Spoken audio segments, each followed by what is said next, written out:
R Saju കൂടി വിവരങ്ങൾ നൽകാനായി ചേരുന്നുണ്ട്. സാജു, ഫൈസൽ പറഞ്ഞതുപോലെ ഇക്കാലത്ത് ഏറ്റവും അധികം വിലപ്പെട്ട, ഒരു പക്ഷേ ഇപ്പോൾ പറയുന്ന നമ്മൾ സ്വർണത്തിനേക്കാൾ അധികം വിലപ്പെട്ട ഒരു സംഭവമാണ് ഡേറ്റ. അതുകൊണ്ട് തന്നെയാണ് ഈ ഡേറ്റ സംരക്ഷണം എന്നുള്ളത് ഒരു പ്രത്യേക നിയമത്തിന്റെ കീഴിൽ തന്നെ കൊണ്ടുവന്ന നിയമനിർമ്മാണം അടക്കം നടത്തിയത്. അപ്പോൾ ഡേറ്റ തോന്നുംപടി കൈകാര്യം ചെയ്യാൻ മുഖ്യമന്ത്രിയുടെ ഓഫീസിനുള്ള അധികാരം എന്താണെന്നുള്ളത് ഏറ്റവും പ്രധാനപ്പെട്ട ചോദ്യം. അതിലും അപ്പുറത്തേക്ക് ഇത്രയും വലിയൊരു ചട്ടലംഘനം നടത്തിയതും പോരാഞ്ഞ് ഇത് എംപാനൽ ചെയ്ത് സ്വകാര്യ മറ്റ് ഏജൻസികളെ കൂടി ഏൽപ്പിക്കുന്നത് വഴി അതിലും വലിയ ഒരു ക്രമക്കേടിന് കൂടി വഴി തുറന്നിരിക്കുകയാണ് മുഖ്യമന്ത്രിയുടെ ഓഫീസ്. നിയമമോ ചട്ടങ്ങളോ അറിയാത്ത ഉദ്യോഗസ്ഥരല്ല ഇത് ചെയ്തതെന്നുള്ള കൂടി, അതായത് രമേശ് ചെന്നിത്തലയുടെ ഈ ആരോപണങ്ങളൊക്കെ വരുന്നത് മുഖ്യമന്ത്രിയുടെ ഓഫീസിന് നേരെയാണ്. അതും ഗുരുതരമായ ആരോപണങ്ങൾ കൂടിയാണ്. ഇനി ഇതെങ്ങനെയാണ് വരും ദിവസങ്ങളിൽ ഇത് കൈകാര്യം ചെയ്യുക എന്ന് കൂടി അറിയേണ്ടതുണ്ട്. എത്രത്തോളം വലിയ ചട്ടലംഘനം മുഖ്യമന്ത്രിയുടെ ഓഫീസ് നടത്തിയിരിക്കുന്നു എന്നാണ് മനസ്സിലാക്കേണ്ടത്. ജിൽസി, നേരത്തെ ആദ്യം പുറത്തുവന്ന വിവരങ്ങൾ പ്രകാരം സംസ്ഥാന സർക്കാർ ജീവനക്കാർക്ക് DA കുടിശ്ശികയും മറ്റും കൊടുത്തതിന് പിന്നാലെ മുഖ്യമന്ത്രിയുടേതായി ഒരു ബിസിനസ് വാട്സപ്പിൽ നിന്നുള്ള സന്ദേശം വരുന്നു. അവിടെ തൊട്ടാണ് ഇക്കാര്യങ്ങൾ വെളിയിലേക്ക് വരുന്നത്. അങ്ങനെയാണ് സംസ്ഥാന സർക്കാർ ജീവനക്കാരുടെ ഡേറ്റ ചോർത്തി എന്ന വിവരം പുറത്തേക്ക് വരുന്നത്. അത് സ്പാർക്കിൽ നിന്നും, അതായത് ശമ്പള സോഫ്റ്റ്വെയർ ആണ്, സർക്കാർ ജീവനക്കാരുടെ ശമ്പളം നൽകുന്നതുമായി ബന്ധപ്പെട്ട സോഫ്റ്റ്വെയർ ആണ് സ്പാർക്ക്. ആ സ്പാർക്കിൽ നിന്നും വ്യക്തിഗത വിവരങ്ങൾ ചോർത്തിക്കൊണ്ടാണ് ഇത്തരത്തിൽ സന്ദേശം അയച്ചത് എന്ന നിലയിലേക്ക് കാര്യങ്ങൾ എത്തി.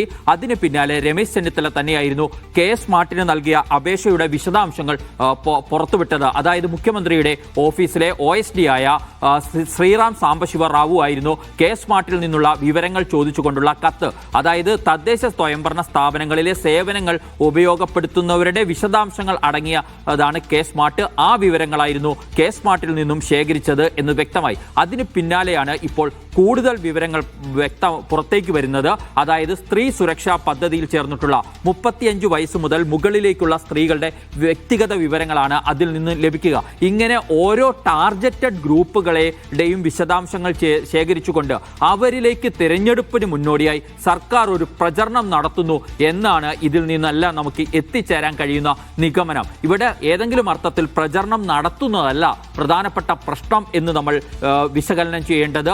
അത് ഇത്രയധികം വ്യക്തിഗത വിവരങ്ങൾ, അതായത് സർക്കാർ ഏജൻസികളിൽ നിന്നും ഈ വിവരങ്ങൾ എടുക്കുമ്പോൾ അതെല്ലാം വേരിഫൈഡ് വിവരങ്ങൾ കൂടിയാണ്. അത്തരം വിവരങ്ങൾ എങ്ങനെയാണ് സർക്കാർ ശേഖരിക്കുന്നത്, എന്ത് നിയമത്തിന്റെ അടിസ്ഥാനത്തിലാണ് സർക്കാർ ശേഖരിക്കുന്നത് എന്നതാണ് പ്രധാനപ്പെട്ട ചോദ്യം. മാത്രമല്ല, ഇങ്ങനെ ബൾക്കായി മെസ്സേജ് അയക്കുന്നതിന് സ്വാഭാവികമായും ഈ ഡേറ്റ സ്വകാര്യ ഏജൻസികൾക്ക് കൈമാറിയിരിക്കാം എന്ന തരത്തിലുള്ള അഭ്യൂഹങ്ങൾ കൂടി പ്രചരിപ്പിക്കുന്നുണ്ട്. അത് വളരെ ഗുരുതരമായ പ്രശ്നമാണ്. അക്കാര്യത്തിൽ സർക്കാരാണ് ഇതെങ്ങനെയാണ് അയക്കാനുള്ള സംവിധാനം ഒരുക്കിയത് എന്ന് വിശദീകരിക്കേണ്ടത്. ഏതായാലും ഒരു സ്വകാര്യ ഏജൻസിയുടെ സഹായത്തോടു കൂടിയാണ് ചെയ്തതെങ്കിൽ ആ ഡേറ്റ ആ സ്വകാര്യ ഏജൻസിക്ക് പിന്നീടും ഉപയോഗിക്കാൻ കഴിയും. പല തലത്തിലുള്ള ഡേറ്റ എന്ന് പറയുന്നത് വളരെ സുപ്രധാനമായ കാര്യമാണ്. അതൊരു മൗലികാവകാശവുമായി ബന്ധപ്പെട്ട വിഷയമാണ് ഡേറ്റ സംരക്ഷണം എന്നാണ് എല്ലാ കാലത്തും CPIM നേതൃത്വം പറഞ്ഞുകൊണ്ടിരുന്നത്. അത്തരം വലിയ രീതിയിലുള്ള സിദ്ധാന്തങ്ങൾ കേരള രാഷ്ട്രീയത്തിൽ അവതരിപ്പിച്ച പാർട്ടിയാണ് CPM എന്നുകൂടി ഓർക്കുക. അതേ പാർട്ടിയുടെ മുഖ്യമന്ത്രി സംസ്ഥാനം ഭരിക്കുമ്പോഴാണ് വ്യക്തികളുടെ സ്വകാര്യ വിവരങ്ങൾ അവരുടെ അനുമതിയില്ലാതെ ശേഖരിച്ചുകൊണ്ട് അവർക്ക് സന്ദേശങ്ങൾ അയക്കുന്നതിലേക്ക് കാര്യങ്ങൾ എത്തിച്ചേർന്നിരിക്കുന്നത്. ഒരുപക്ഷെ ഇതിലേക്ക് എത്തിക്കുന്നതിനായി പല തരത്തിലുള്ള കളികൾ കൂടി നടന്നിട്ടുണ്ട് എന്നാണ് രമേശ് ചെന്നിത്തല പുറത്തുവിട്ട ഇന്നത്തെ രണ്ടാമത്തെ രേഖയിൽ നിന്നും വായിച്ചെടുക്കേണ്ടത്. അതൊരു സംസ്ഥാന സർക്കാരിന്റെ ഉത്തരവാണ്. ശ്രീറാം സാംബശിവ റാവു തന്നെ ഇറക്കിയ ഉത്തരവാണ്. ആ ഉത്തരവിൽ 10 IT-യുമായി ബന്ധപ്പെട്ട വിവിധ വകുപ്പുകളിലെ വിവരങ്ങൾ സഹായങ്ങൾ ചെയ്യുന്നതിനാൽ 10 ഏജൻസികളെ എംപാനൽ ചെയ്യുന്നു എന്നുള്ളതാണ്. അവരാണ് മാൻ പവർ സപ്ലൈ നടത്തേണ്ടത് എന്ന് ആ ഉത്തരവിൽ നിന്നും വ്യക്തമാണ്. ഒരു കാര്യം നമ്മൾ ആലോചിക്കണം, ഈ ഉത്തരവിറങ്ങുന്ന തീയതി വളരെ പ്രധാനപ്പെട്ടതാണ്. 12-ാം തീയതിയോടുകൂടിയായിരുന്നു കെ.സ്മാർട്ടിൽ നിന്നുള്ള മുഴുവൻ വിവരങ്ങൾ നൽകുക PRDക്ക് കൈമാറണമെന്ന ആവശ്യം ഉന്നയിച്ചിരുന്നത്. 11/2-നാണ് ഇത്തരത്തിലൊരു ഉത്തരവ് മുഖ്യമന്ത്രിയുടെ ഓഫീസ് പുറത്തിറക്കുന്നത്. ആ ഉത്തരവിന്റെ അടിസ്ഥാനമായി രമേശ് ചെന്നിത്തല ചൂണ്ടിക്കാണിക്കുന്ന ഒരു കാര്യമുണ്ട്.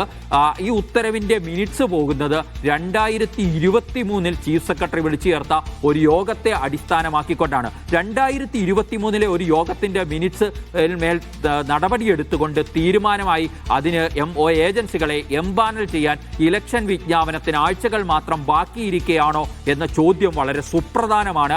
അതിനും സംസ്ഥാന സർക്കാർ ഉത്തരം പറയേണ്ടതുണ്ട്. സാജു, ഞാൻ തിരിച്ചെത്താം. എന്തായാലും പല ചോദ്യങ്ങൾക്ക് സംസ്ഥാന സർക്കാർ മറുപടി പറയേണ്ടതുണ്ട്, ഉത്തരവാദിത്തം ഏറ്റെടുക്കേണ്ടതുണ്ട്. ചട്ടലംഘനം നടത്തിക്കൊണ്ട് ഡേറ്റ കൈവശപ്പെടുത്തിയെന്ന് മാത്രമല്ല, അത് സ്വകാര്യ ഏജൻസികളിലൂടെ കൈമാറിയോ എന്നുള്ള ചോദ്യം കൂടിയുണ്ട്. അതിനൊക്കെ വ്യക്തമായൊരു ഉത്തരം സർക്കാർ തന്നെ പറയേണ്ടതുണ്ട്. അതിനിടെ